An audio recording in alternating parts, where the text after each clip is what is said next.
En ambos casos, el objetivo es alcanzar niveles en sangre adecuados, que lleguen al cerebro y produzcan el efecto anestésico. De todas formas, estos fármacos inhalatorios son muy volátiles. Se presentan en forma líquida, pero su administración en forma de gas resulta mucho más eficiente y segura para los pacientes. Para ello necesitamos un equipo específico que los vaporice. Y, en general, debemos de entender que ambos tipos de anestésicos, independientemente de que sean inhalatorios o inyectables, van a producir también efectos secundarios. Como hemos indicado, los anestésicos son líquidos, volátiles, se presentan así comercialmente, y vamos a utilizar vaporizadores. Estos vaporizadores normalmente vienen identificados por un color. En el caso del sevoflurano, el amarillo, y en el caso del isoflurano, un morado. Vamos a administrarlo, por tanto, como fármacos ya en forma gaseosa a través de los pulmones para su absorción a través del capilar pulmonar. La captación y eliminación del fármaco es muy parecida o sigue el mismo principio que la captación de oxígeno y eliminación de dióxido de carbono. Es decir, va a haber un gradiente de presiones.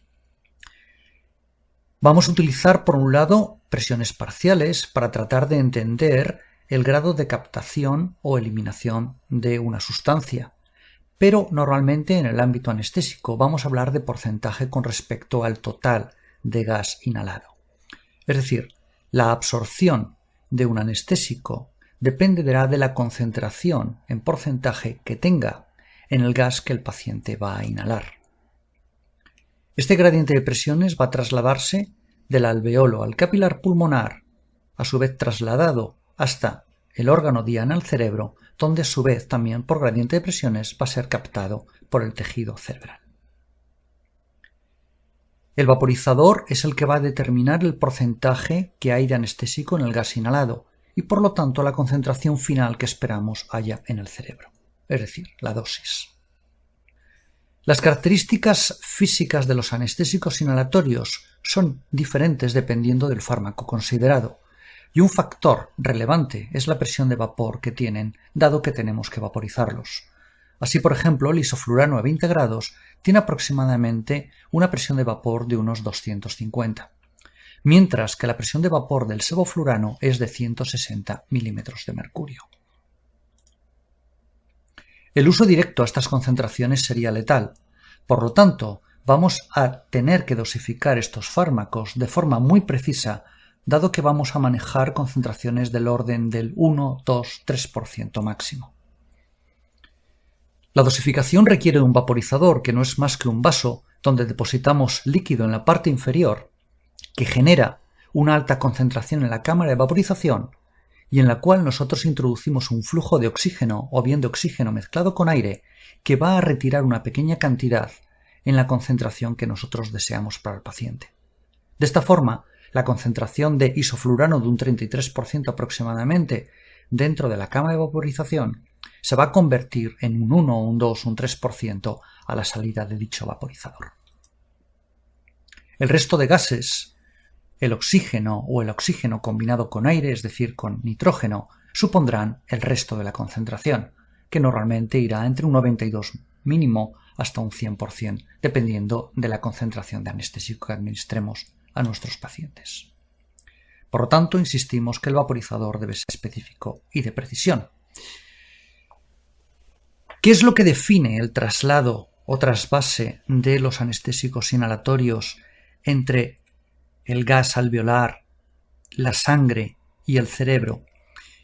Está relacionado directamente con la solubilidad relativa que tiene un fármaco. Y esta indica básicamente cuál es la cantidad en una fase y en la otra que habría en función del fármaco y en función de la fase considerada. De forma que, por ejemplo, cuando nosotros establecemos un equilibrio entre el alveolo y el capilar, va a haber un 40% más de anestésico en sangre con respecto al aire para el caso del isoflurano. Pero el incremento es de algo más del doble, 2,2, entre el alveolo y el cerebro. Es decir, habrá siempre más del doble de concentración de anestésico en el cerebro con respecto a la concentración que habría en el alveolo pulmonar en equilibrio. Esto define la potencia. Cuanto más solubilidad haya en tejido cerebral, más potente podemos considerar que es el anestésico. Por lo tanto, nosotros vamos a ajustar la dosis o la concentración del fármaco en función de la potencia de estos fármacos, en nuestro caso entre sevoflurano e isoflurano. La relación de equipotencia es de aproximadamente el doble para el isoflurano que el sevoflurano, lo cual quiere decir que necesitaremos también administrar una concentración en este sentido cercana al doble si utilizamos sevoflurano para obtener el mismo efecto. El ajuste, por lo tanto, es muy sencillo, simplemente recordando estos valores relativos. Aún así, el concepto de concentración alveolar mínima que define la potencia relativa es poblacional, es decir, es la media de los individuos. Debemos recordar que cada individuo tendrá su concentración alveolar mínima específica o individual, y por lo tanto deberíamos de hacer pequeños ajustes. La concentración alveolar mínima previene, si utilizamos la de movimiento, la respuesta motora frente a un estímulo nociceptivo estándar, como pueda ser el pinzamiento de la cola, lo cual quiere decir que es una referencia, no podemos realizar un procedimiento quirúrgico a estas concentraciones. Otro aspecto también importante es la diferencia entre diferentes especies, y así, por ejemplo, el gato requiere aproximadamente un 10 o un 20% más de anestésico, dado que la potencia relativa es menor en esta especie. De nuevo, el ajuste siempre va a ser individual. La concentración alveolar mínima previene la respuesta frente a un estímulo nociceptivo, por ejemplo, el pinzamiento de la cola. Está claro que es un estímulo no quirúrgico o no tan potente como el quirúrgico, lo cual quiere decir que no sería adecuada esta concentración para realizar un procedimiento quirúrgico habitual. Si quisiéramos hacerlo, tendríamos que incrementar aproximadamente entre un 20 y un 50% esta concentración alveolar mínima para que un paciente pudiera tener un plano anestésico adecuado para una cirugía. Obviamente, la severidad de la cirugía o la gravedad es la que va a indicar si necesitamos más o menos concentración. La captación de anestésico requiere un tiempo. En cada ventilación, el animal va a captar una pequeña cantidad de anestésico que se va a equilibrar entre el alveolo y el capilar pulmonar, pero posteriormente esa sangre es trasladada y reemplazada en el pulmón por otra sangre que no va a tener concentración de anestésico y hay que repetir el proceso. Por ello, si queremos acelerar el proceso de captación de anestésico, debemos de incrementar el gradiente de concentraciones, y eso se hace durante los primeros minutos, aumentando la concentración en el vaporizador, es decir, el porcentaje de anestésico, a unos niveles superiores a los que utilizamos para el mantenimiento. Un aspecto relevante es que el sevoflurano es un fármaco más rápido y por lo tanto el proceso va a ser más rápido. No debemos olvidar que todos los anestésicos producen efectos adversos.